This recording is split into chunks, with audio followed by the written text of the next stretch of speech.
tardes a todos y a todas. Bienvenidos. Quienes formamos parte de la familia de FEASAN, nos sentimos orgullosos y emocionados en un día como hoy. Hoy, 14 de junio, nos disponemos a celebrar una nueva jornada de diálogo sobre la anticoagulación, aunque la de hoy es especial por dos motivos. El primero, porque después de 2 años de pandemia nos volvemos a ver físicamente. Y segundo, porque este año, 2022, FEASAN, conmemoramos con esta jornada el 25 aniversario de nuestra federación. En 1997, 6 asociaciones de pacientes anticoagulados, la mayoría de ellas aún activas, constituyeron en Valencia la Federación Española de Asociaciones de Anticoagulados, FEASAN. Pretendían agrupar a las asociaciones de pacientes anticoagulados de nuestro país y aunar esfuerzos en la representación y defensa de los derechos sanitarios y sociales de este colectivo. Y lo consiguieron. Hoy, ya en el 2022, la Federación sigue activa y cuenta con 11 asociaciones activas en diferentes puntos de España. Las organizaciones de pacientes somos entidades formadas por pacientes y familiares que trabajamos al servicio de otros pacientes que comparten, en nuestro caso, el mismo tratamiento. Trabajamos con un fin común, garantizar la mejor asistencia sanitaria del paciente anticoagulado y, en consecuencia, facilitar la mejor calidad de vida posible. Lamentablemente, muchas de las necesidades a las que tratamos de hacer frente siguen existiendo después de 25 años de trabajo. Pero no por ello dejaremos de seguir trabajando, sumando fuerzas por el bien de todos los anticoagulados de nuestro país. Como presidente de FEASAN, quiero aprovechar mi discurso para dedicar unas palabras de agradecimiento a otros presidentes anteriores por su dedicación y compromiso, tanto por la Federación y sus asociaciones, como por el colectivo al que representamos. Gracias a Adela, a Teresa y a Luciano por vuestro trabajo. Yo recogí el testigo en el 2019 y quiero que sepáis que es un orgullo, además de una responsabilidad, representar los intereses de cerca de 1 millón de pacientes anticoagulados de nuestro país. Por supuesto que aunque yo soy la cara visible, quiero destacar el trabajo de mis compañeros de la Junta Directiva realizan por el buen funcionamiento de nuestra federación. Sin el trabajo de todos no seríamos lo que somos. Me dispongo a inaugurar esta jornada. Esta tarde haremos un repaso a los hitos conseguidos a lo largo de estos 25 años en el campo de la anticoagulación y posteriormente debatiremos en un coloquio multidisciplinar los principales retos que afrontamos y afrontaremos en anticoagulación. Todo ello de la mano de grandes profesionales, no solo por su conocimiento en este ámbito, también por su calidad humana y compromiso por los pacientes. Los ponentes que nos acompañan hoy son habituales colaboradores de FEASAN y por ello quiero darles las gracias por su apoyo al colectivo de pacientes anticoagulados. Antes de terminar mis palabras, no quiero olvidar de agradecer a las compañías de Chianco, Valle, Bristol Myers y Pfizer su apoyo en esta jornada y al resto de colaboradores durante estos 25 años nos han apoyado de cualquier otra forma. Muchas gracias a todos los presentes por acompañarnos en esta jornada especial. Dando por inaugurada la jornada, paso el testigo a Verónica Villa, directora de la Oficina Técnica, que conducirá la misma. Muchas gracias por su atención y empezamos la jornada. Muy bien, pues vamos a dar paso a la siguiente parte de la jornada, que está a cargo del doctor Joan Carles Reverté. Él es hematólogo, es jefe de servicio de hematología y hemoterapia en el Hospital Clínic de Barcelona y además ostenta el cargo de presidente de la Sociedad Española de Trombosis y Hemostasia. Cuando quieras, doctor Reverté, todo tuyo.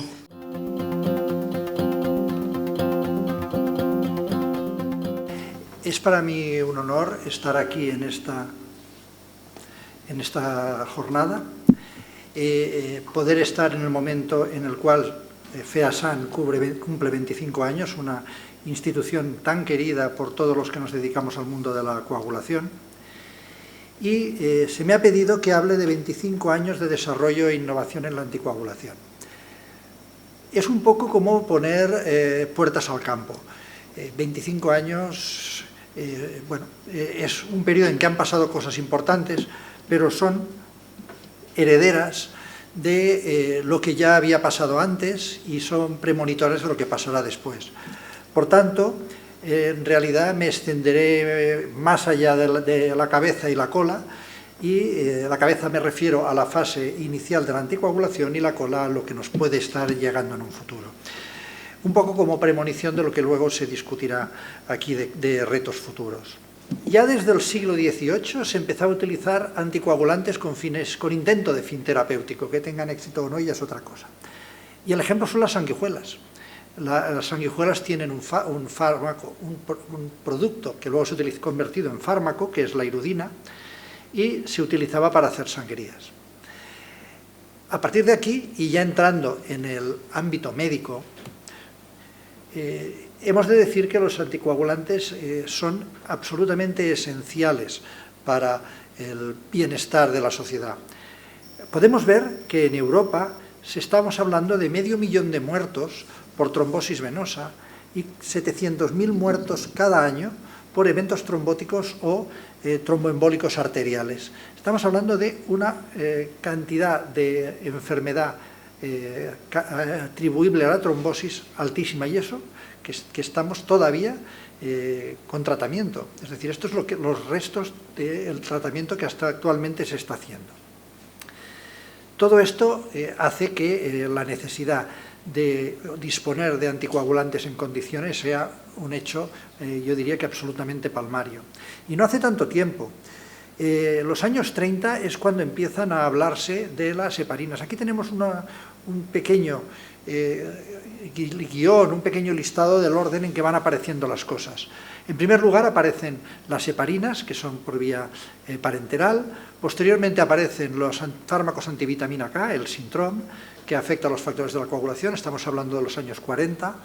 En los años 80 se refinan las heparinas, apareciendo las heparinas de bajo peso molecular, que han sustituido de forma prácticamente completa a las heparinas no fraccionada, y empiezan a aparecer los inhibidores directos orales. El primero el anti-2, posteriormente el anti-10, y posteriormente, con todo esto, llegamos a los años 2008 y con el desarrollo que posteriormente iremos viendo que se está apuntando ya.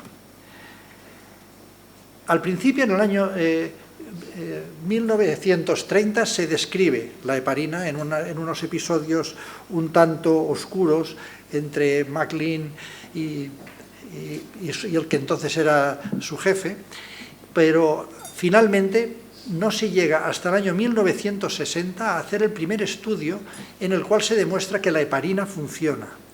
Este estudio se inició, y podemos verlo aquí, con 35 pacientes.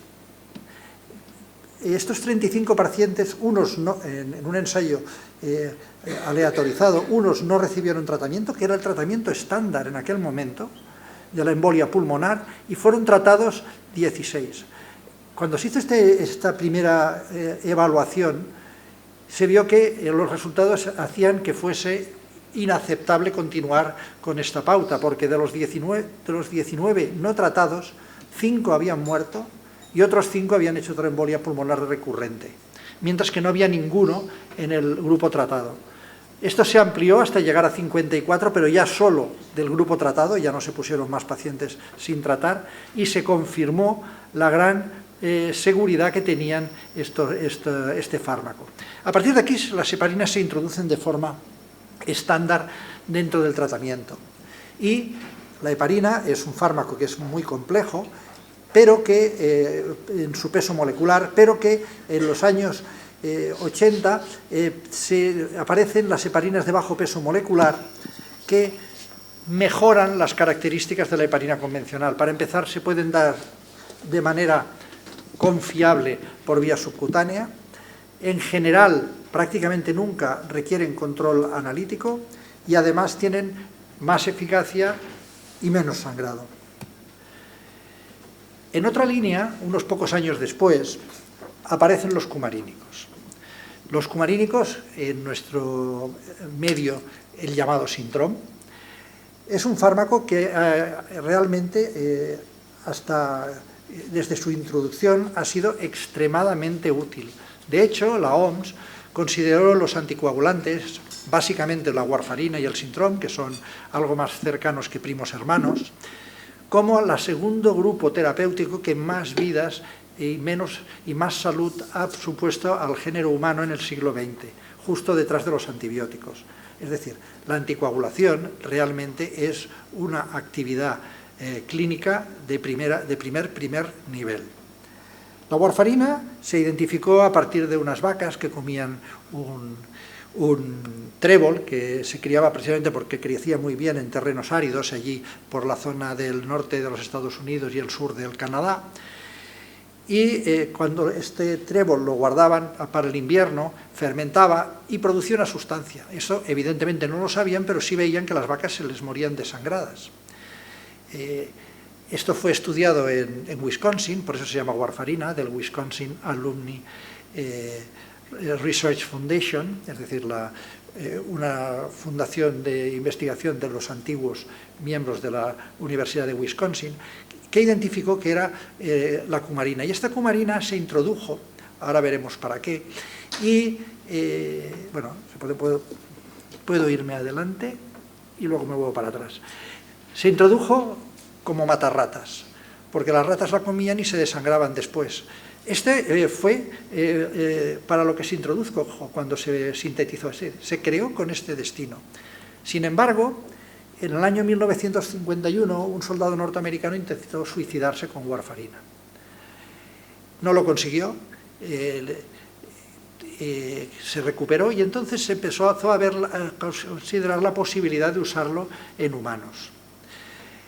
Esto fue progresivamente hasta que incluso el presidente de los Estados Unidos, después de tener un evento cardiovascular, fue tratado y se fue extendiendo a partir de los años 50 de una manera progresiva.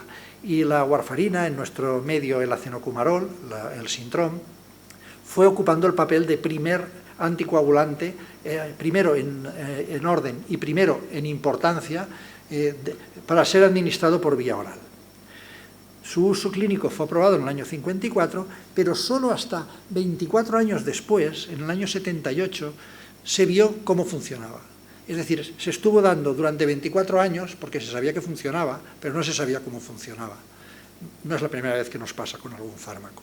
Bueno, este fármaco funciona como bien creo que ya conocen, por lo menos todos aquellos que sean usuarios o hayan trabajado con el tema de los anticoagulantes orales cumarínicos, inhibiendo 4 factores de la coagulación de síntesis hepática, y esto lo hacen a través de bloquear, aquí aparece aquí y aquí, determinadas enzimas del ciclo de la vitamina K.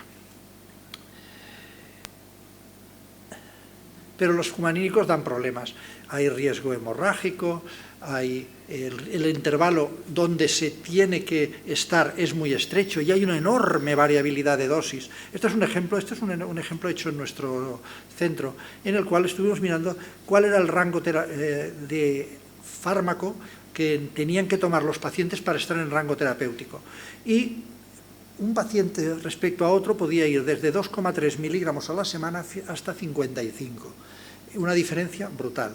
Prácticamente 20 y tantas veces. Esto supera las variabilidades, yo diría que de todos los otros fármacos, o si no de casi todos los otros fármacos. Esta variabilidad es lo que lleva a que haya que hacer controles, y eso es otro, digamos, no diré esclavitud, pero sí otra limitación que suponen estos fármacos cumarínicos. Todo esto ha llevado a que dentro de la historia de la anticoagulación llevase a la búsqueda de otros fármacos.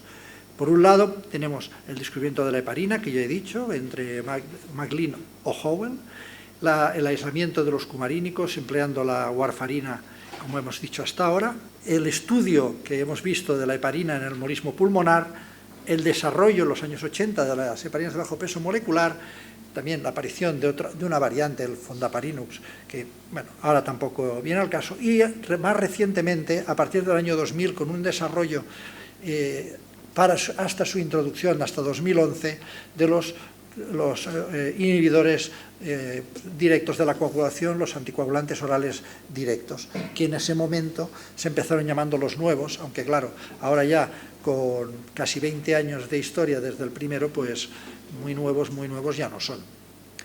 De todo el paquete de anticoagulantes que se probaron en aquel momento para sustituir a los cumarínicos por estas limitaciones que tenía, nos quedamos con una familia que solo tiene uno, que es contra la trombina, contra el 2 activado, que es el dabigatran. Y nos quedamos con un paquete que a día de hoy, introducidos en clínica, hay 4, en nuestro entorno solo 3, el rivaroxaban, apixaban, edoxaban, que son fármacos que van contra el factor 10 activado. Estos fármacos, que aquí los tenemos en un esquema de la coagulación, actuando, como he dicho, al 10 activado y el 2 activado, han demostrado una gran eficacia y seguridad. En eficacia están muy a la par de los cumarínicos bien empleados. En seguridad han demostrado disminución, por lo menos en algunas situaciones, concretamente en los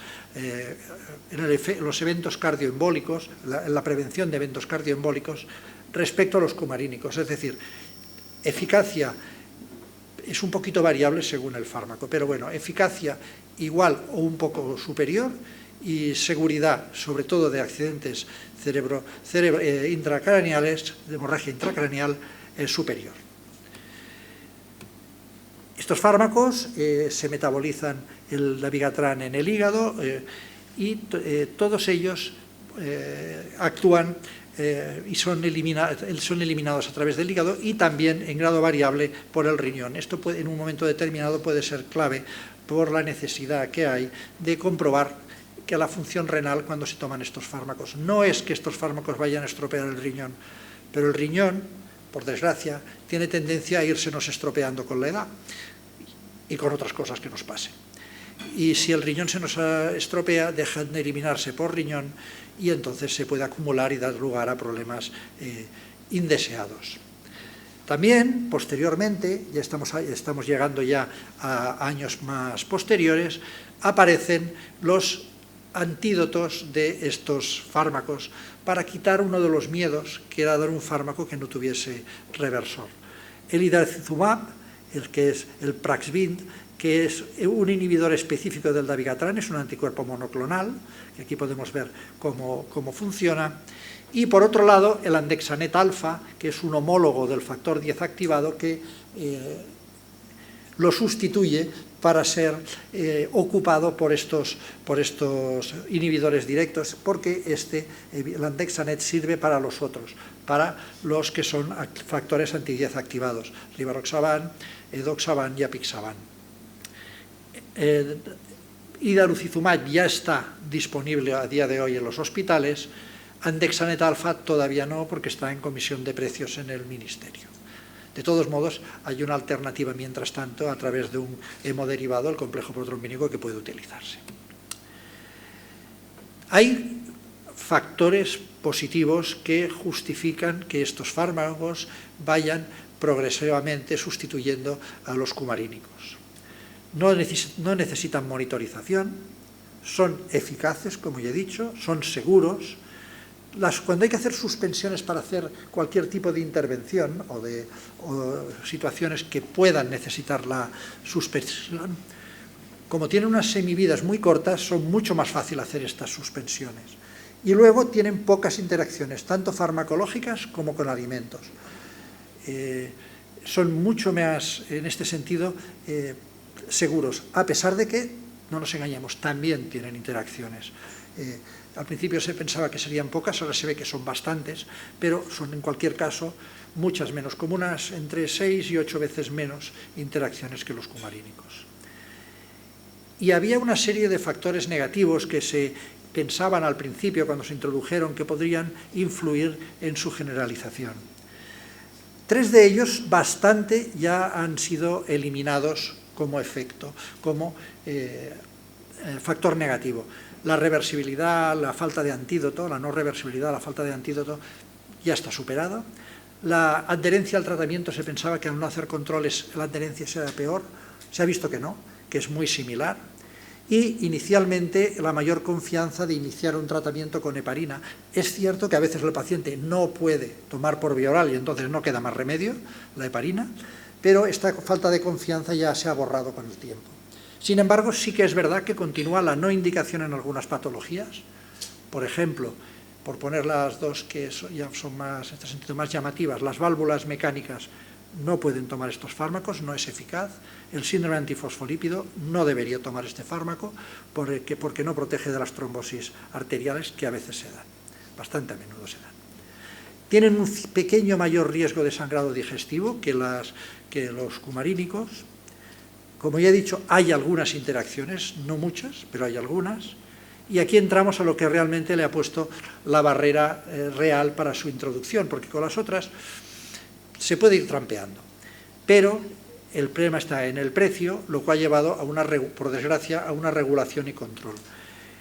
El precio realmente, si uno mira los eventos evitados, estaría bien, no sería caro.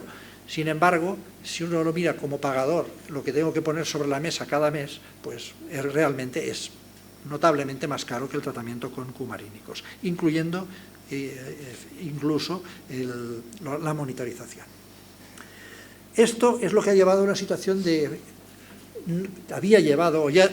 todavía existe, una situación de no introducción suficiente y además una falta de equidad. Y esto creo que es importante destacarlo dentro de una asociación de pacientes en la cual uno de sus objetivos debería ser, y me consta que es en FEASAN, el defender la equidad, que todo el mundo tenga derecho a recibir aquello que le va a ser más útil, no dependiendo de dónde se encuentre. Podemos ver diferencias importantes dentro de lo que sería el territorio español y podemos ver diferencias importantes dentro de lo que sería la Unión Europea. Esto ha sufrido un pequeño cambio, o un relativamente importante cambio, que es la aparición de la pandemia COVID durante los años, bueno, todavía la tenemos, pero entre 19 y 20 es cuando se produjo este cambio. ¿Qué pasó?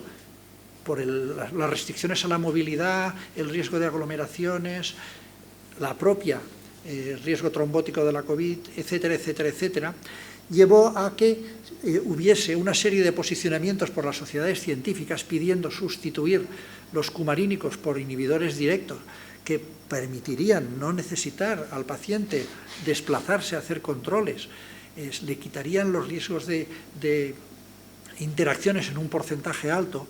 Y las distintas sociedades, aquí he puesto solamente unas cuantas, destacaría, como es lógico, la de la Sociedad Española de Trombosis y Hemostasia, en las cuales solicitaban este posicionamiento. Y este en concreto es el de la Sociedad Española, y a partir de aquí fueron saliendo notas informativas de las consejerías y del Ministerio, hasta que al final, realmente esta es la del Ministerio a la final, hasta que al final sí que hubo una serie de instrucciones durante la pandemia de flexibilizar la posibilidad de recetar estos fármacos. En algunas situaciones se quitó el visado, en otros se autorizó sin necesidad de revisión, etcétera, etcétera, etcétera. Fue distinto en según qué comunidades y el impacto fue distinto en según qué comunidades. Y al final, una vez pasada la fase de restricción de movilidad, en algunas han revertido estas recomendaciones y en otras, digamos, que han hecho un poco como que no me doy cuenta y se siguen pudiendo de una manera más generosa prescribir estos fármacos en aquellos a los que sí que les corresponde, que realmente se vayan a beneficiar. Este es un ejemplo propio, que es el uso en atención primaria en la parte de Barcelona Centro. Como se puede ver, en el año 2016 había un 29% de directos y un 70% de cumarínicos. Empiezan a aumentar progresivamente y en el año 2020 dan un salto de calidad y estamos ahora en 65-34. Está bastante bien. A ver, todavía tiene que bajar. No va a ser nunca 100-0, porque hay un porcentaje de pacientes que no tienen esta indicación. y algunos pacientes muy bien controlados con cumarínicos y que además se sientan confortables con ellos, están igual de bien y de seguros. Por tanto, el 100 no lo vamos a tener. Todavía tendría que subir probablemente a un 70 y tantos, casi 80 frente a 20. Pero en este sentido, digamos que uno de los pocos efectos beneficiosos de la desgracia de la pandemia ha sido poder generalizar, adelantar la generalización que estaba cantada, pero que llevaba parada por motivos económicos durante años. Por lo menos, como se puede ver aquí, por lo menos desde 4 o 5 años. Pero seguimos en la búsqueda del anticoagulante óptimo. No lo es tampoco, no lo son tampoco los directos. Son francamente buenos, pero no son los directos. No son, perdón, el óptimo. Tendrían que ser absolutamente predecibles, una dosis oral fija, no necesitar supervisión. Ya puede ver que muchas de estas cosas las cumplen. No tener ninguna interacción con alimentos ni con otros fármacos. El más difícil de todos, no tener efectos secundarios y un riesgo bajo de sangrado mayor, y que sean rápidos. Esto hoy en día todavía no lo tenemos. Ya digo que los inhibidores directos orales son los que se aproximan más, pero ahora con esto se ha desarrollado una nueva línea, una nueva forma de pensar en la coagulación y, por tanto, pensar en la trombosis y pensar en la anticoagulación. Y es que la coagulación seguramente tiene circuitos distintos cuando es para la coagulación normal, para la hemostasia, para parar un sangrado, o cuando provoca una trombosis. Si seguimos las líneas rojas, vemos qué es lo que lleva al proceso de trombosis. Si seguimos las líneas azules, podemos ver por qué vías va el proceso de la hemostasia para parar el sangrado. Esto es realmente muy interesante porque al final nos lleva a poner en valor el sistema de contacto que había quedado por ahí olvidado, el factor 12 y el factor 11. El factor 12 tiene papeles en la coagulación a través de la vía intrínseca, pero también en otras cosas, como es en la fibrinolisis, en la inflamación, en la inmunidad innata. Y esto lo convierte, teniendo en cuenta además que su déficit no provoca hemorragias de ningún tipo, en un candidato a poder ser una diana terapéutica. Y luego el otro es el factor 11, en el cual es una situación parecida. También está dentro de este complejo de contacto y también podría ser una diana terapéutica muy adecuada. De hecho, sobre factor 11 es sobre lo que se está trabajando más. Este es un ejemplo de lo que hoy en día está en el, no sabría cómo traducir pipeline, en la línea, en el camino de convertirse en fármaco. No sé cuántos de estos van a llegar a ser fármaco, si llegará alguno, pero los ensayos que ha habido hasta ahora son muy atractivos. Son fármacos que van desde anticuerpos monoclonales a moléculas pequeñas, distintos. Algunas son por vía parenteral, otras son por vía oral. Algunos afectan solamente al factor 11, otros solo al factor 11 activado.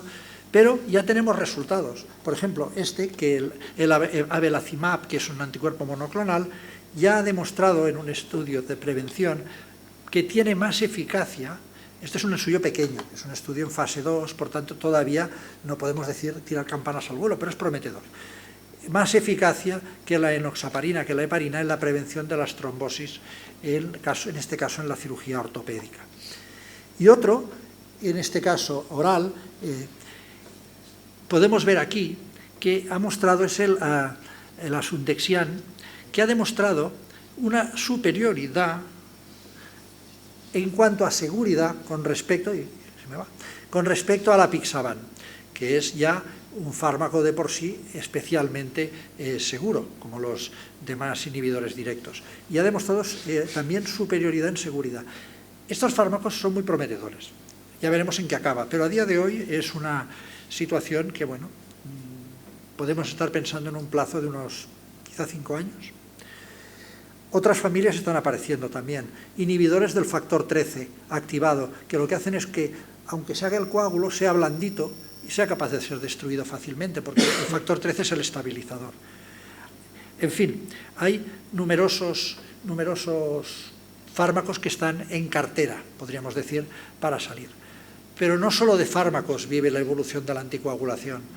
En las fitas fundamentales de la anticoagulación podemos ver que hay algunas en azul, como es, por ejemplo, la la aparición de la dosificación de los cumarínicos por INR. Por raro que parezca, al principio los cumarínicos se hacían por un tiempo de protrombina sin ningún tipo de estandarización, de manera tal que podíamos decir un poco que la dosificación era bastante a ojo.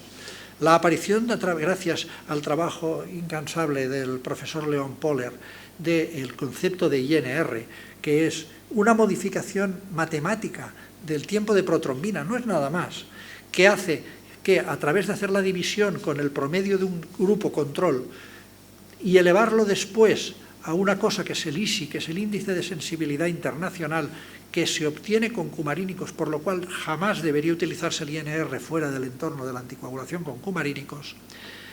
INR significa razón normalizada internacional en inglés. Entonces, el INR es el famoso INR objetivo que se hace con el tratamiento con síndrome.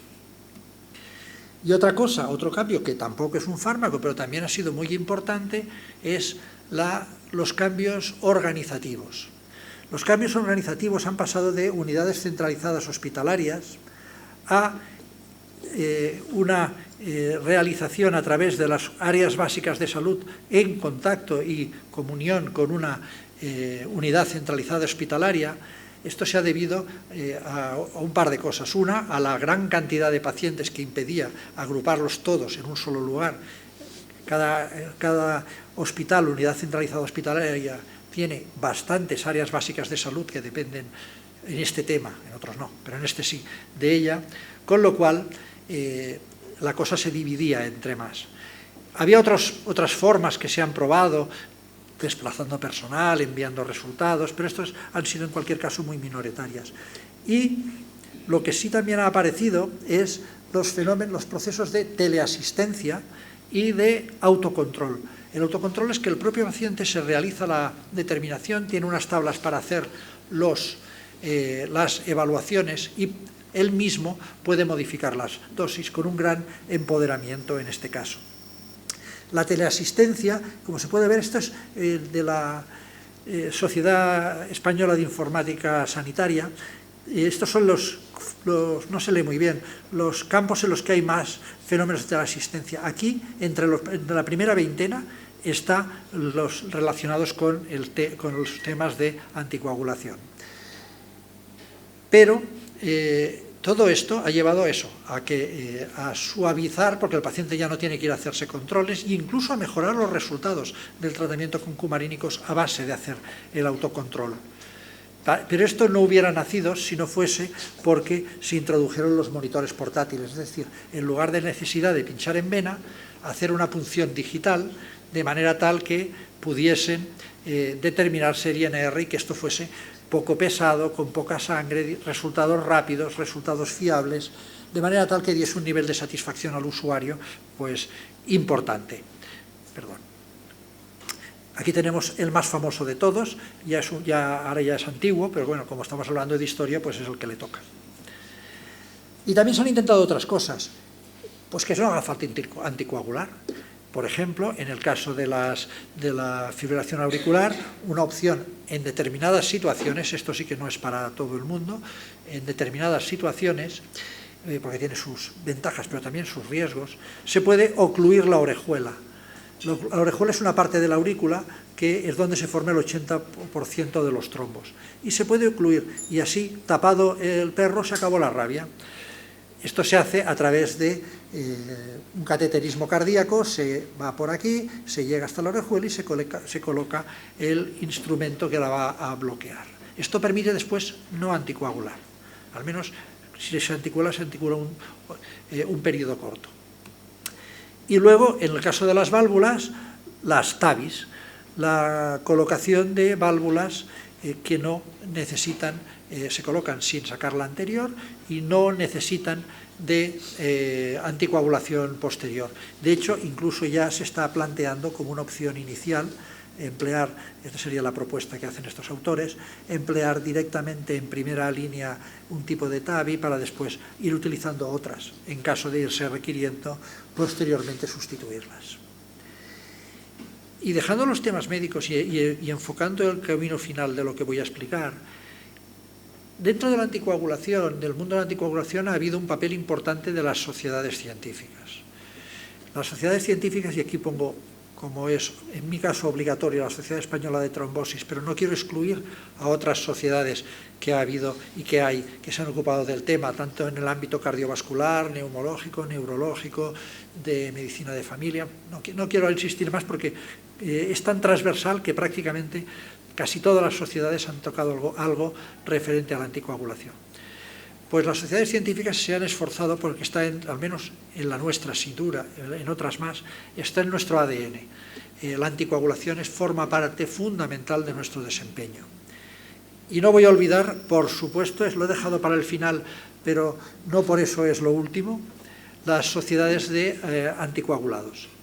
Aquí tenemos la que en este momento nos une aquí, que es FEASAN, la Federación Española de Asociaciones de Anticoagulados, con los logos de las sociedades que actualmente están afiliadas. Es una sociedad extremadamente activa, extremadamente, yo creo, útil para sus afiliados y también para los no afiliados.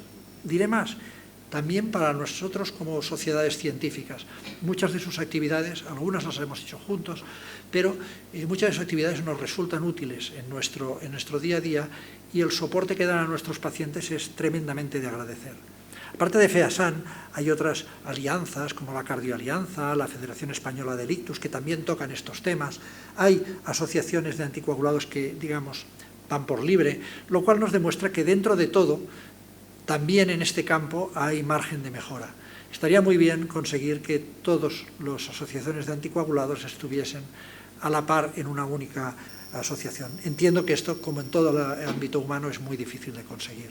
Pero la Federación Española de Asociaciones de Anticoagulados, FEASAN, ha realizado muchos trabajos. Por ejemplo, un análisis del perfil sociosanitario del anticoagulado. Documentos de formación, como este sobre la fibrilación auricular. Voy a presentar solamente 2 o 3, un poco random, porque realmente es que hay tantos que resultaría imposible llegar a todos. O uno relativamente reciente, o bastante reciente, del Manifiesto para el Buen Control del Paciente Anticoagulado, en el cual, entre otras cosas, insistía en la necesidad de medir bien cómo se hace el anticoagulado, emplear la metodología. No es la óptima, pero es la mejor que tenemos, que es la metodología de Rosendahl. Con todo esto, decir aquí que estamos en esta situación, celebrando con FEASAN, en la persona que pongo aquí de su presidente, y solamente quiero cerrar deseando a FEASAN y a todos sus miembros un muy feliz 25 aniversario.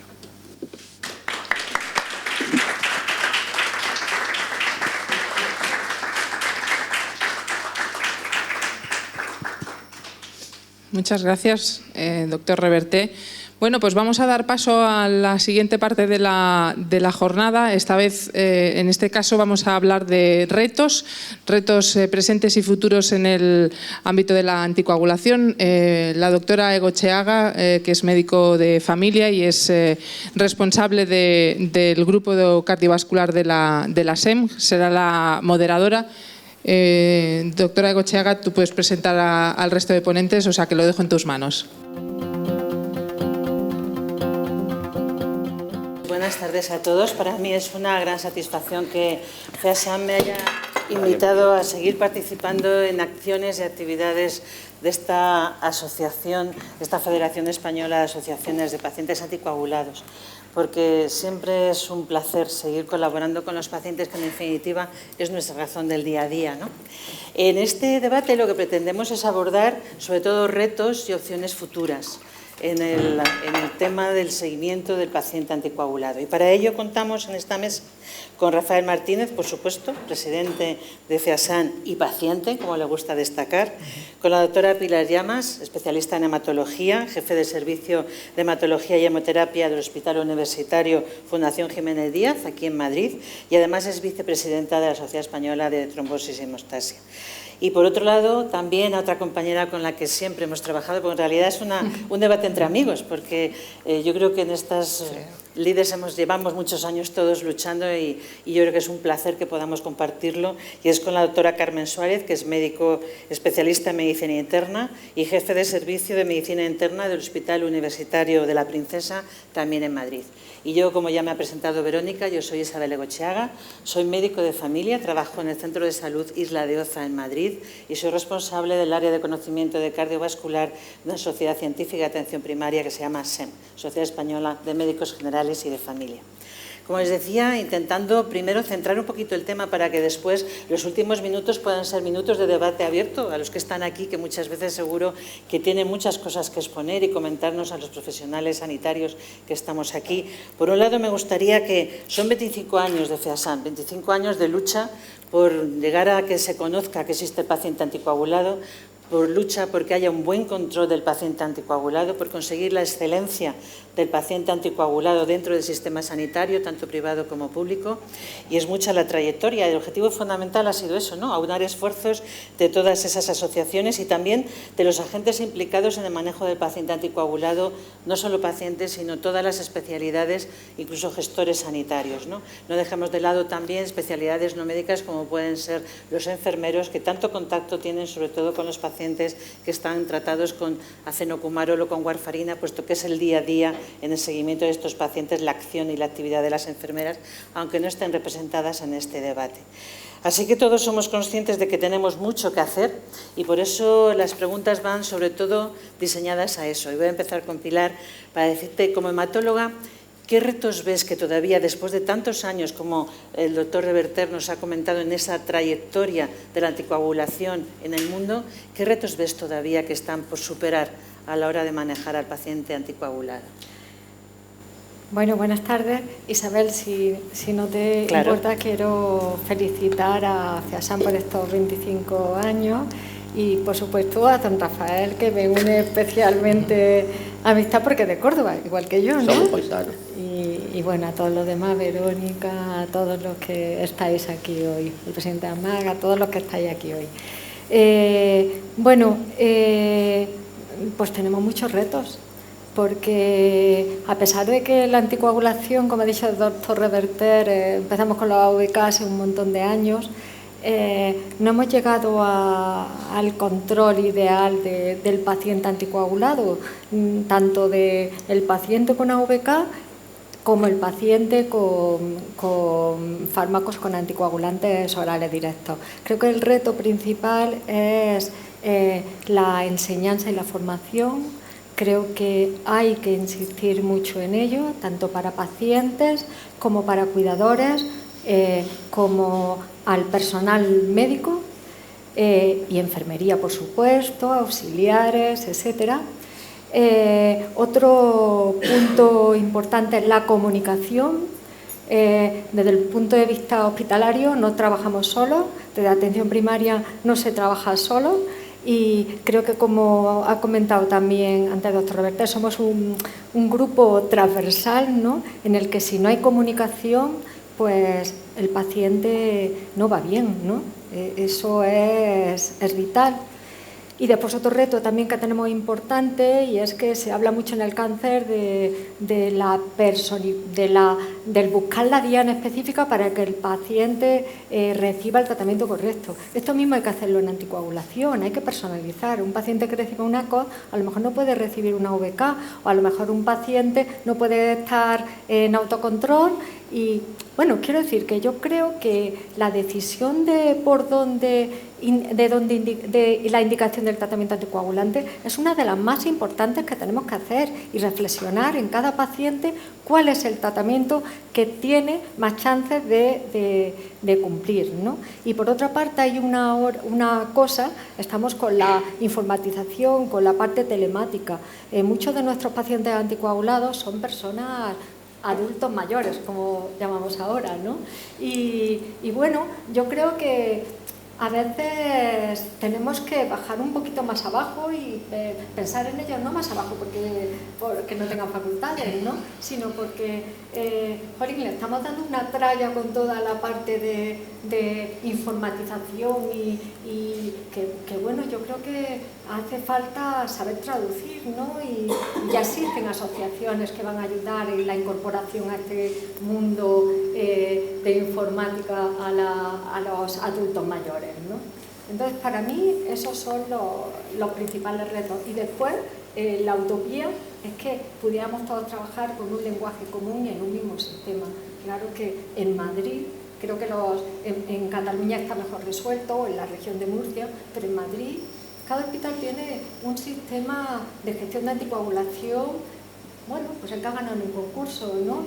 Atención primaria tiene su propio sistema que creo que va mejorando poco a poco y que creo que ha llegado a un nivel de desarrollo bastante bueno, pero no hay ninguna conexión, bueno, a través del MOOC ahora, ¿no?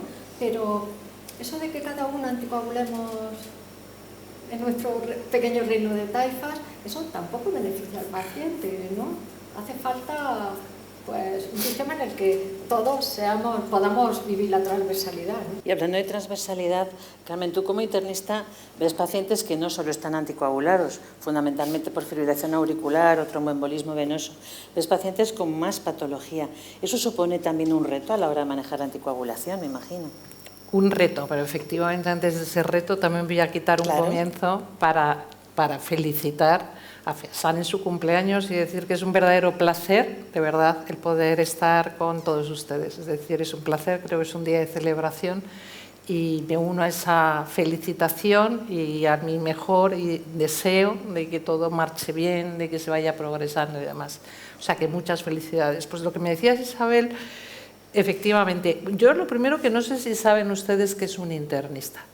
Lo digo porque a lo mejor en un momento determinado nuestra especialidad es una especialidad compleja. Uno sabe lo que es un nefrólogo, pues es el especialista del riñón, el cardiólogo, especialista en el corazón, el médico de atención primaria, que es un poco la imagen que tenemos socialmente del médico, de familia, el médico de cabecera, que hace muchos años teníamos.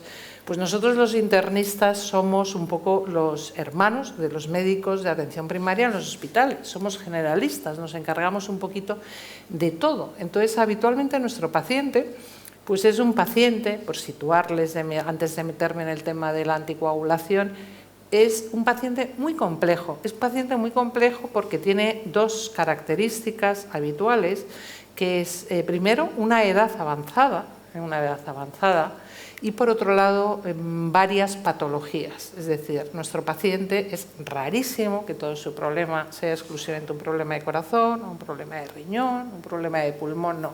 Es un paciente que debido fundamentalmente a la edad pues tiene muchísimas patologías que hay que orquestar, organizar y demás. Entonces, esa característica le condiciona dos peculiaridades. Uno, en primer lugar, que como grupo etario es el que va a requerir más frecuentemente anticoagulación. Es decir, el problema, por ejemplo, de la fibrilación auricular, de la arritmia, como saben, es un problema edad dependiente. Es decir, la probabilidad de que uno desarrolle esa arritmia y necesite un anticoagulante, pues se incrementa a medida que lo hace la edad. Por lo tanto, es un colectivo, es un tipo de especialidad donde tenemos mucho anticoagulado.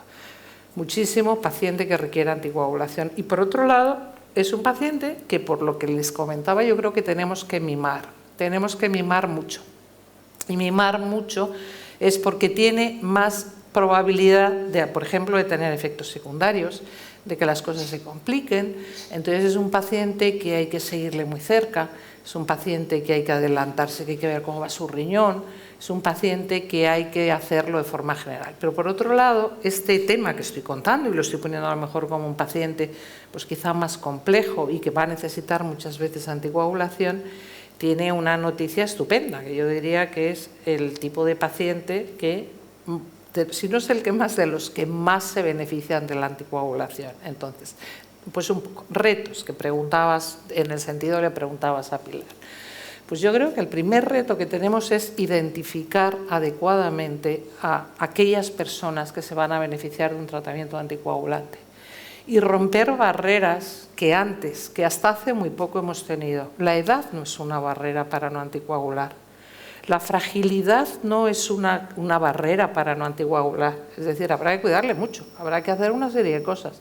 Entonces yo creo que en los últimos años hemos avanzado mucho, pero por ejemplo, a la vuelta de la esquina tenemos cuando le dábamos alternativas que no eran mejores, eran peores y le ponían a peligro. Por ejemplo, el dar aspirina en lugar de un anticoagulante a un paciente que lo requiere.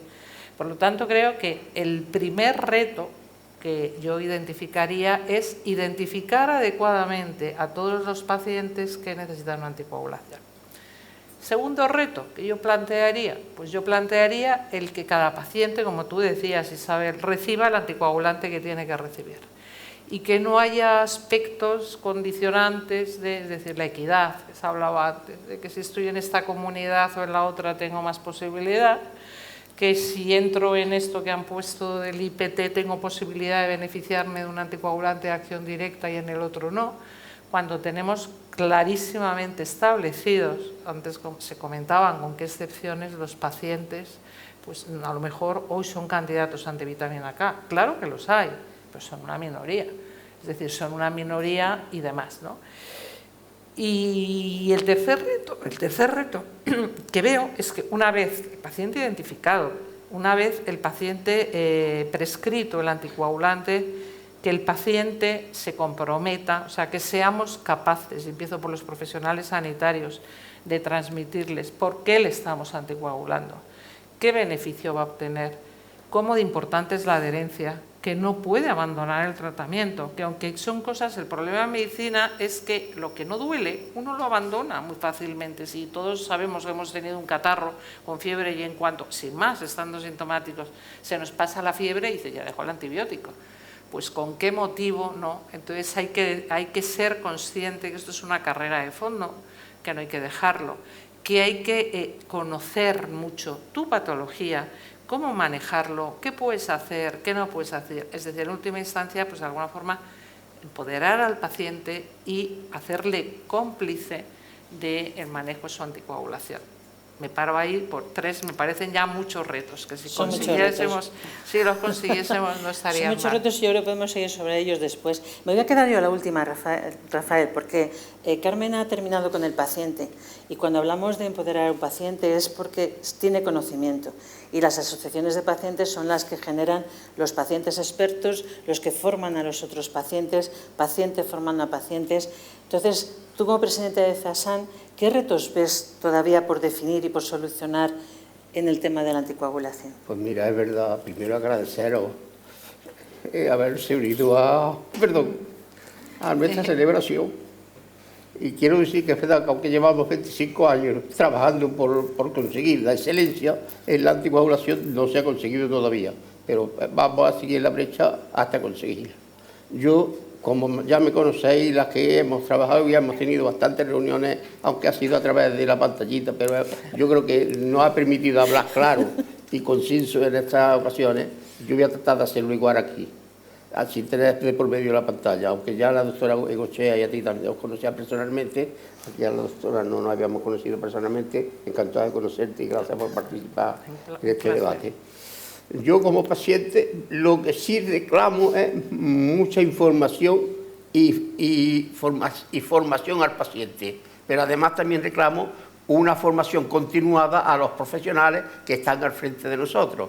O sea, es absurdo que se forme a un paciente y que el profesional se quede detrás del paciente. O sea, el profesional tiene que ir por delante, por lo que entonces la administración tiene que dotar al profesional de métodos y medios para que se vaya formando progresivamente y se vaya actualizando lo que es el desarrollo de la anticoagulación. Como bien sabemos, hoy la anticoagulación, el control del INR se está llevando desde atención primaria, pero también sabemos que hay muchos médicos de atención primaria que el conocimiento que tienen de la anticoagulación es cero. Es una pena decirlo, pero si no es cero, es casi cero. Me alegro de haberme quedado la última, porque así me quedo con el derecho de réplica. Ya, por supuesto. No, hombre, yo también tengo una réplica. No pasa nada, entonces, para eso es el debate. Como ya sabéis, yo lo que siempre pido y exijo es eso, que se nos traten como lo que somos, personas, con nuestras necesidades y nuestras debilidades. Pero además de eso, somos personas que tenemos, como ya ha dicho aquí la doctora, diferentes patologías. No somos un paciente normal y corriente que con una pastillita lo tienes controlado. La mayoría estamos plurimedicados Y yo, por ejemplo, tomo 17 pastillas al día, que no son pocas. Luego, entonces, mi vida como paciente anticoagulado pues tiene como muchos altibajos. Yo empecé con Cintrón, obviamente, luego lo pasé muy mal, lo pasaba más, luego porque tuvimos la desgracia de que no se permitía la punción capilar en Córdoba y teníamos que sufrir la venopunción durante 8 años, dando con la cabeza en un muro, que el muro no fuimos capaces de derribarlo hasta que no se fue jubilado. Afortunadamente, cuando el muro se fue, al día siguiente se empezó a hacer la punción capilar en Córdoba, ¿no? Eso lo he sufrido yo. Entonces, me encuentro al poco tiempo de marcharse este señor y tener ya la posibilidad de hacer la punción capilar, se me ofrece pasar a David-Gatrán. Pasar a David-Gatrán, es verdad que yo pasar a David-Gatrán, quizás por quitarse de encima mi presencia en el servicio de hematología, porque yo no reunía ninguna de las cualidades que exigía el protocolo, o sea, el visado. De hecho, la primera revisión de mi cardiólogo al año siguiente me lo quiso quitar. Y le dije que no lo tocara porque le cortaba las orejas. Digo, estoy fenómeno como soy, ahora me va a volver esto para atrás porque haya un papelito que diga lo contrario. Yo estoy perfectamente, a mí eso me lo ha prescrito un hematólogo, además del servicio de hematología del hospital, que es el doctor Velasco, y tú no me lo vas a tocar. Efectivamente, sigo con él, a mí me va muy bien, desde, como ya dice el doctor Reverter, hemos estado un tiempo que no teníamos un antídoto, desde que se comercializó el antídoto, que yo entiendo que el antídoto a los pacientes no le debe de importar, porque no es de uso farmacéutico para nosotros, eso está al servicio de los hospitales por si necesitan rápidamente una intervención de urgencia para el paciente. O sea que los antídotos, aunque nos garantiza y nos tranquiliza más el uso de un fármaco, no es de uso práctico para el paciente, ¿no? Pero aún así, sigo insistiendo en que al paciente le hace falta formación e información. Yo personalmente tuve la suerte de, a través del colegio, a través de la Escuela de Salud Pública de Granada, hice un curso de fibrilación auricular y otro de insuficiencia cardíaca. Y luego a través de FEASAN uno de anticoagulación. O sea que soy paciente experto en esas 3 facetas. He dado charlas en los hospitales de la provincia de Córdoba cuando se me ha solicitado. Y estoy a la disposición de todo aquel que me solicita para lo poquito que yo sé, tratar de transmitirlo y que llegue a la persona que me está escuchando y sobre todo a los pacientes y a los cuidadores de los pacientes. Pero es verdad que los pacientes necesitan mucha información y mucha formación.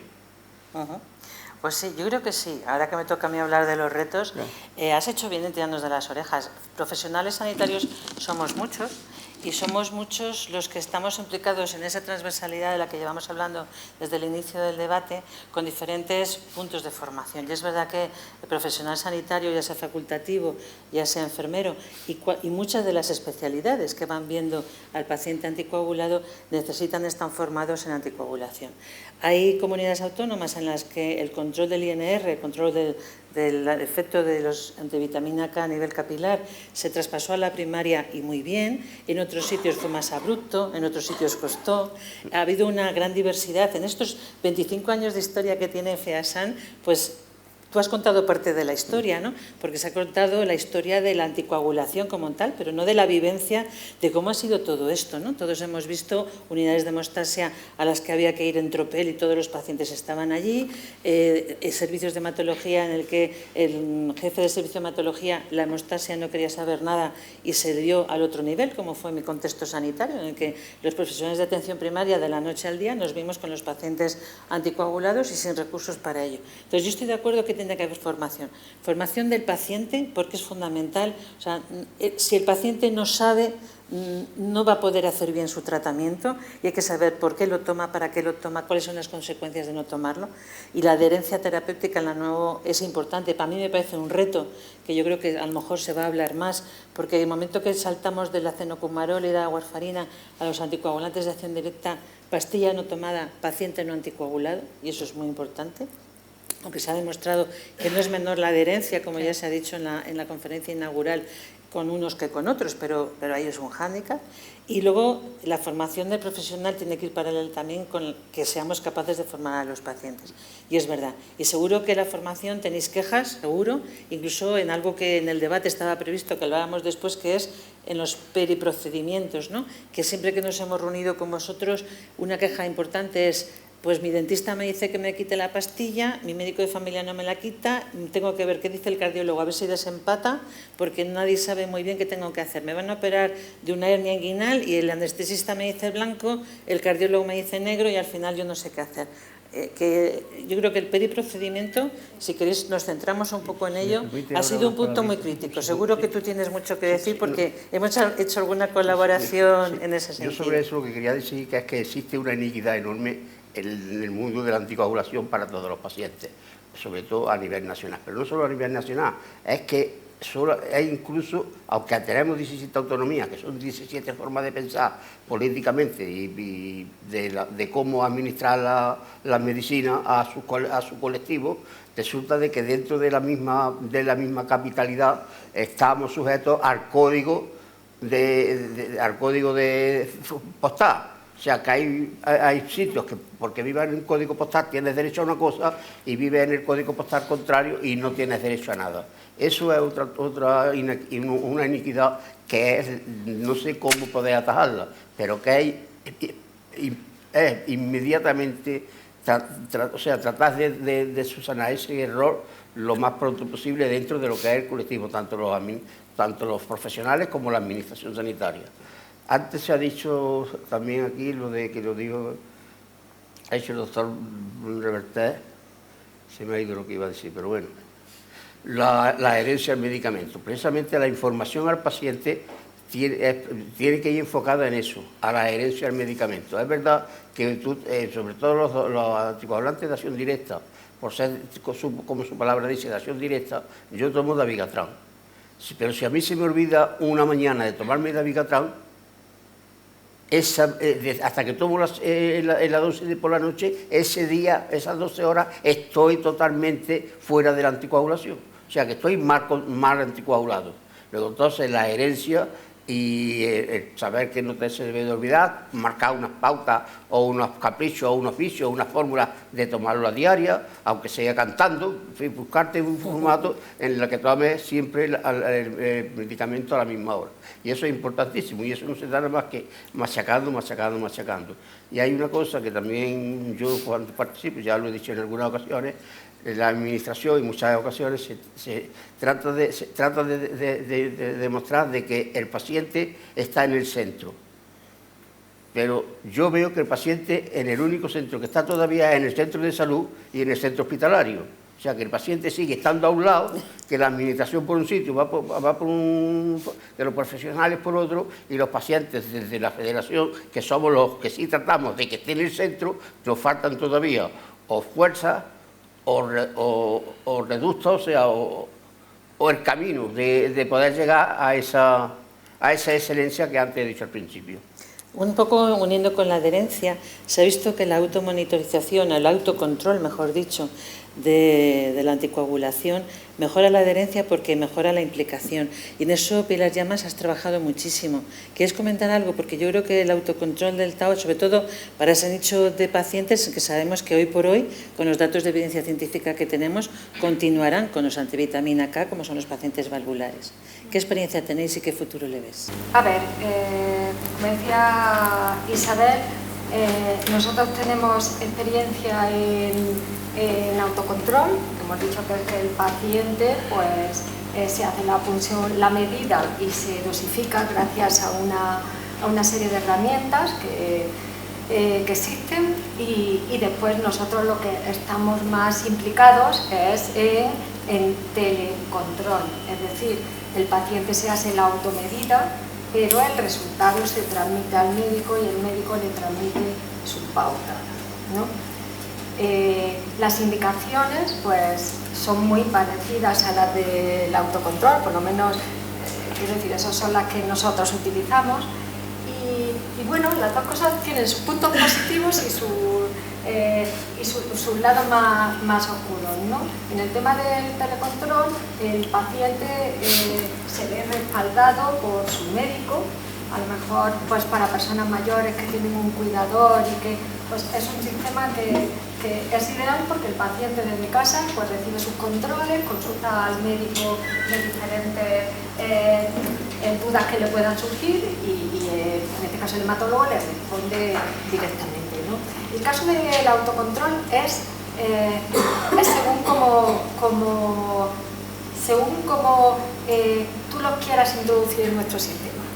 Es decir, y también depende del grupo de especialistas que lo hagan. Es decir, hay especialistas que, bueno, especialistas no es la palabra, hay servicios de hematología y primaria que llevan ya mucho tiempo en el tema de autocontrol, que tienen miles de pacientes y que los resultados son buenísimos, ¿no?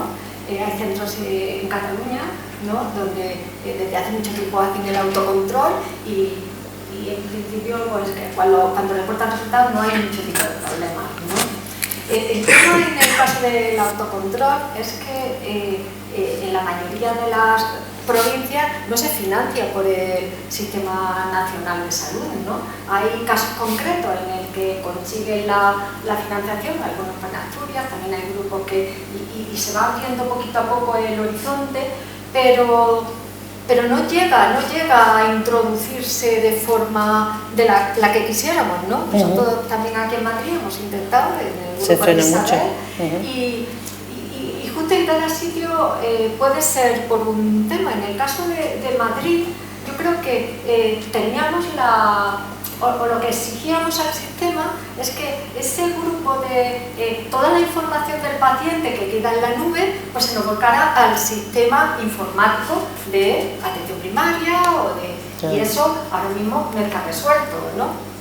Eso puede ser un hándicap, pero por otro lado, como os digo, hay hospitales donde esto ya han cogido tanta confianza que esto no lo siguen realmente, a lo mejor puntualmente, pero que el paciente ahí sí que está totalmente empoderado y hace su autocontrol y le permiten además financiarlo, ¿no? Entonces, la experiencia yo desde mi punto de vista en el telecontrol en concreto y en algunos pacientes que llevo en autocontrol pues es estupenda.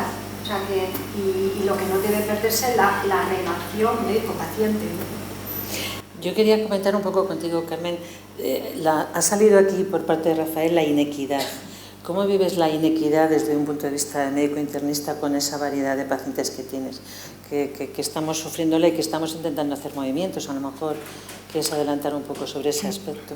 Pues la verdad es que se vive mal, ¿no? O sea, yo creo que a mí es de los aspectos que me parece que los profesionales lo vivimos mal, y desde que se ha detectado, tengo que decir, porque pues igual que vosotros he participado en muchos proyectos a nivel con el Ministerio, de grupos de profesionales en el que hemos tratado de llamar la atención sobre este tema y decir que no era posible, ¿no? O sea, que no era posible el tema de, simplemente ya no digo la restricción de las indicaciones según, porque si el IPT limita igual en todas las comunidades, pues es discutible, pero lo que no es posible es que tú estés recibiendo un anticoagulante de acción directa en una comunidad, te vayas de vacaciones a otra, te vas de vacaciones y no te lo dan, ¿no?, en un momento determinado. Entonces, eso es un aspecto que ha habido mucho movimiento por parte de las sociedades científicas, ha habido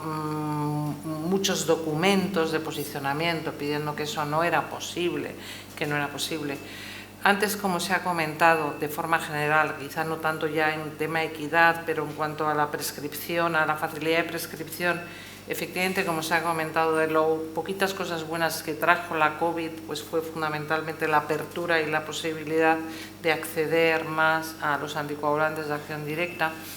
Pero con marcha atrás en muchas comunidades, o sea, muestra de nuevo de esa inequidad que transitoriamente se borró, es que en cuanto la COVID se ha controlado parcialmente, que tengo que decir que yo tengo mi servicio lleno de COVID, permitirme un paréntesis, esta mañana tenía 60 pacientes ingresados con COVID.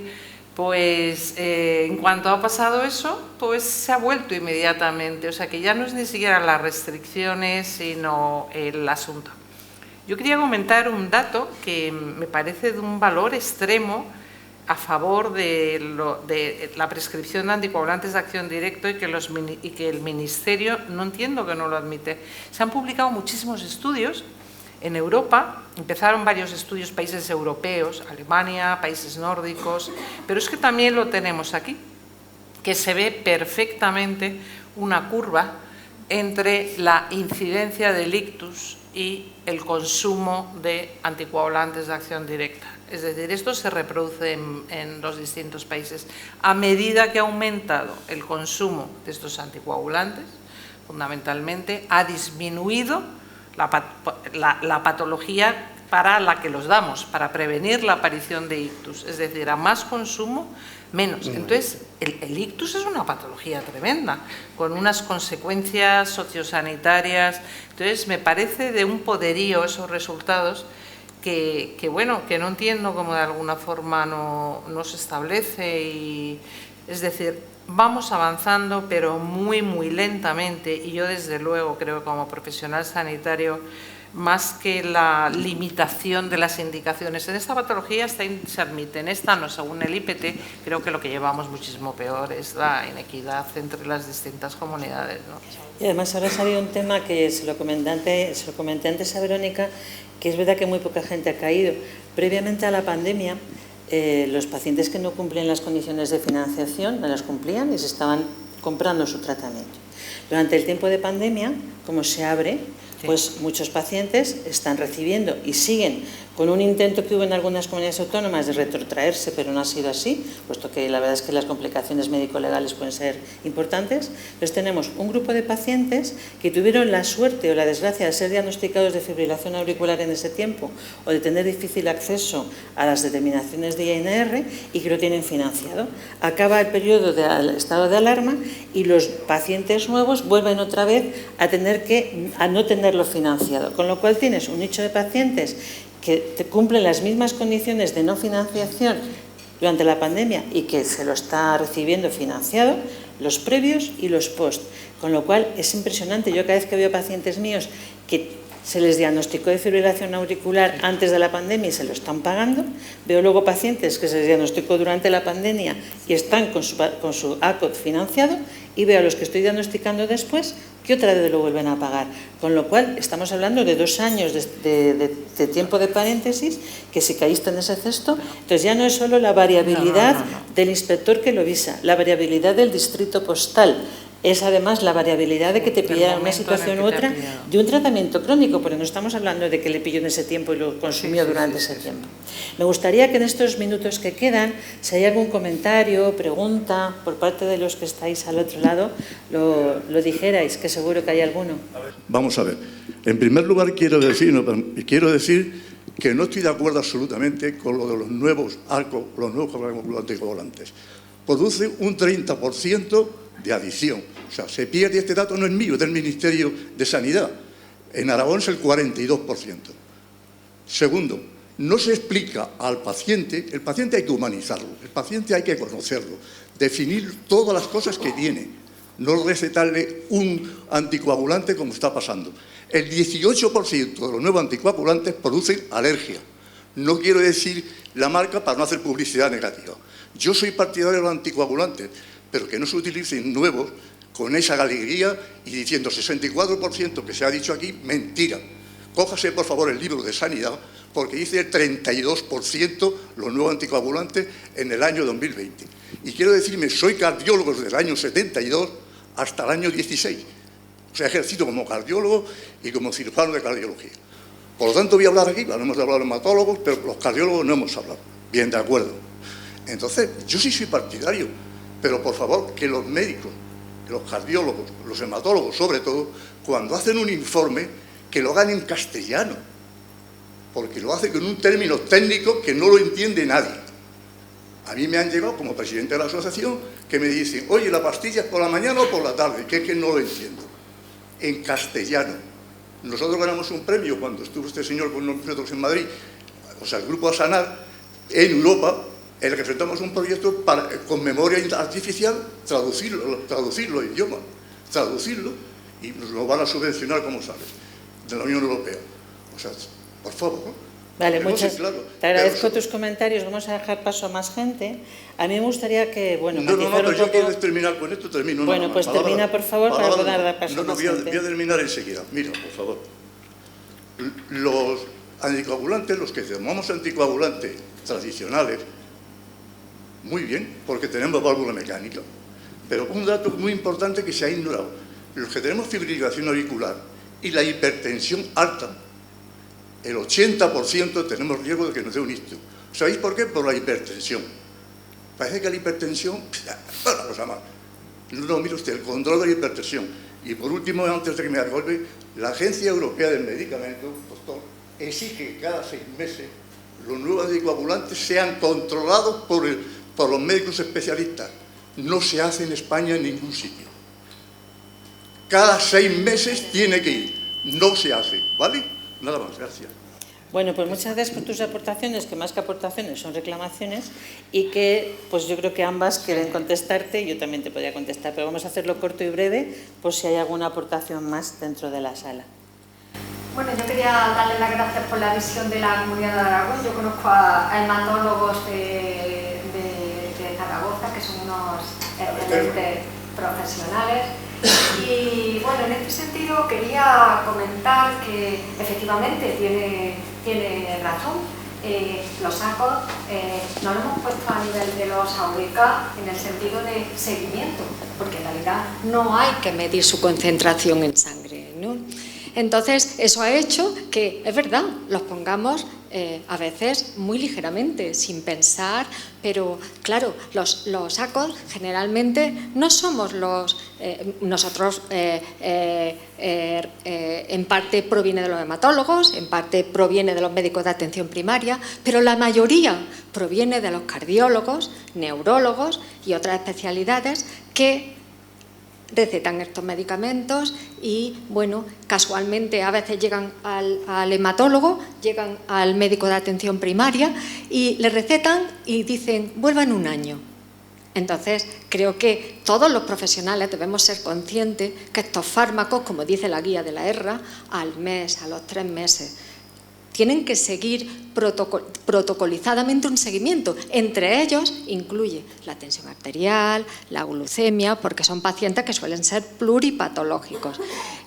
Yo creo que tanto hematología como la parte de atención primaria, aquí por ejemplo en Madrid hay protocolos comunes de seguimiento.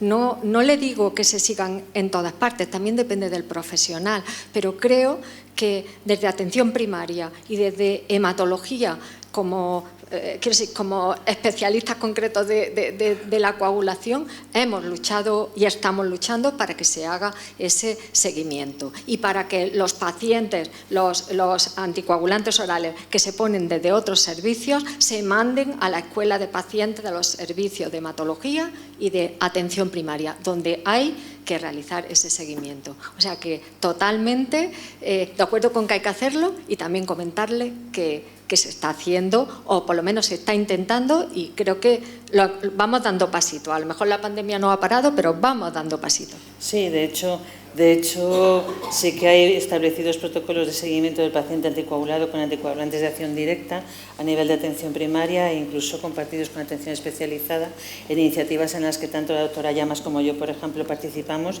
y ese documento de uso seguro de los ACOT es del 2018, en el que ya hay protocolizado, incluso en la historia clínica de atención primaria en Madrid, por ejemplo, se contemplan todos los protocolos de seguimiento, la periodicidad que está condicionada por el funcionamiento renal, etcétera. Carmen, me parece que querías contestar. No, vamos, yo creo que no voy a aportar nada. Creo por a lo mejor dar opción, no, porque de alguna forma suscribo lo que habéis comentado. Es decir, creo que sí que hay clarísimas normas de cómo seguir a los pacientes. Es decir, que requieren una serie de controles, como perfectamente se ha dicho, de todos aquellos factores que contribuyen a no solamente el riesgo trombótico, al ictus, por ejemplo, la hipertensión arterial, la glucemia, es decir, que hay que hacer un abordaje global. Creo que los profesionales lo sabemos, igual que creo que aunque no tengas que hacer una analítica para determinar la dosis del anticoagulante que das, sí que la tienes que, inicialmente, vamos, para ajustar, como es el caso de una antivitamina K, sí que debes hacerlo. Es que además hay normas establecidas con la frecuencia con la que lo tienes que hacer, internacionales, recomendaciones internacionales, que te dicen con qué frecuencia tienes que saber cómo funciona el riñón de esa persona que está tomando el anticoagulante para ajustar la dosis. Por lo tanto, seguro que hay un área de mejora, que habrá variedad, pero creo que es un tema que está identificado, muy protocolizado y que, por lo tanto, bueno, pues que vamos en el buen camino. ¿Algún comentario más, aportación? Sí, buenas noches. En primer lugar, quisiera agradecer vuestra presencia y vuestra información. Y, en segundo lugar, me gustaría conocer vuestra opinión como profesionales del papel que juegan los familiares cuidadores de los pacientes anticoagulados. Hago la pregunta porque soy uno de ellos. Entonces me gustaría saber vuestra opinión al respecto, porque nos hemos encontrado con muchas dificultades a la hora de tratar este tema y bueno, y no solamente el paciente anticoagulado, sino en mi caso en concreto, bueno, el caso de mi mujer en concreto tuvo un ictus y todo lo demás y ella no podía reaccionar ni nada y yo tuve que estar a cargo de todo sin saber nada y a partir de ahí he ido aprendiendo y sí, claro, me gustaría que me dieran su opinión, cómo lo ven ustedes para que así nos puedan ayudar más a seguir cuidándolos. Gracias. Bueno, yo por mi especialidad trabajo mucho con cuidadores, es decir, porque como he comentado, habitualmente es un paciente de edad avanzada, un paciente mayor, que ahora antes se ha comentado y quiero recalcarlo, no se llaman pacientes ancianos, sino pacientes mayores. También he recalcado en un momento determinado que hoy la edad no es ningún criterio para dejar de hacer lo que hay que hacer, y que no es argumento para no dar, que realmente tienes que adecuar, hacer una valoración global, funcional. Y otro requisito, que es por el que pregunta, es que muchas de estas personas, su salud está en manos del cuidador y tenemos identificada la necesidad al cuidador. Hay que identificarle, al cuidador hay que formarle, hay que esa información que se ha dado, hay que transmitirla, es el interlocutor. Y al cuidador hay que cuidarle, que es otro aspecto que también está muy identificado y que, bueno, hay muchísimos programas para cuidar al cuidador, ¿no? Porque se convierte en un elemento básico y clave del éxito de lo que estamos haciendo con la persona a la que cuida, que puede ser del tipo que sea. Por lo tanto, creo que sí que está identificadísima la importancia del cuidador y muchas veces es realmente el interlocutor y la persona que es candidata a recibir la formación y la información. Sí, la verdad es que el cuidador es importante que lo trabajemos con ello. A nivel de atención primaria, la educación individual que hacen las enfermeras, tanto para los antivitamina K como con los ACOT, es prioritaria y es importante en ese momento en el que la enfermera tiene más tiempo, tiene más cercanía al paciente y al cuidador, pueda establecer el vínculo y que se le puedan preguntar las dudas, ¿no? Porque con el tema de los ACOT es muy importante pues, saber muy bien cuándo tomarlo, qué hacer ante un olvido, qué hacer ante una sobredosificación accidental, etcétera, ante una complicación hemorrágica con cualquiera de las situaciones que podamos tener, una complicación hemorrágica leve y demás, y todo eso conviene pues, que se trabaje, ¿no? Pues, el cuidar al cuidador, como ha dicho la doctora Suárez, es fundamental. De hecho, también los trabajadores sociales que se tienen al alcance en los centros de salud y también en los hospitales, pero más en el centro de salud, son capaces de transmitir pues, programas que hay de respiro familiar o respiro para el cuidador para poder atender esas necesidades que muchas veces se desconocen. Bien, ¿hay otra pregunta más? Hola, buenas noches, muchas gracias. En primer lugar, celebrar todos el 25 aniversario de FEASAN, que es el 25 aniversario virtualmente de todos los presentes, porque todos los presentes somos FEASAN. Entonces, nos felicitamos todos. En segundo lugar, agradecerles, doctoras, el estar aquí con tan interesantísima participación que he seguido y la del doctor Joan Carles Reverter, que he seguido con mucha atención. Y quería hacerles un comentario más que una pregunta sobre un tema que se ha tocado tangencialmente tal vez y que puede ser un poco incómodo para algunos. no digo para la mesa, sino para algunos de los presentes. Naturalmente, creo que todos los presentes venimos de diferentes patologías que tienen como consecuencia la anticoagulación, o mejor dicho, la coagulación. Para eso está la anticoagulación. Yo vengo de un congreso de pacientes celebrado en este mes de junio en Barcelona, donde había no solo de la Asociación de Anticoagulados, sino de la Asociación de Cardiópatas, de la Asociación de Enfermos de Cáncer, Asociación de Enfermos de Riñón, etc.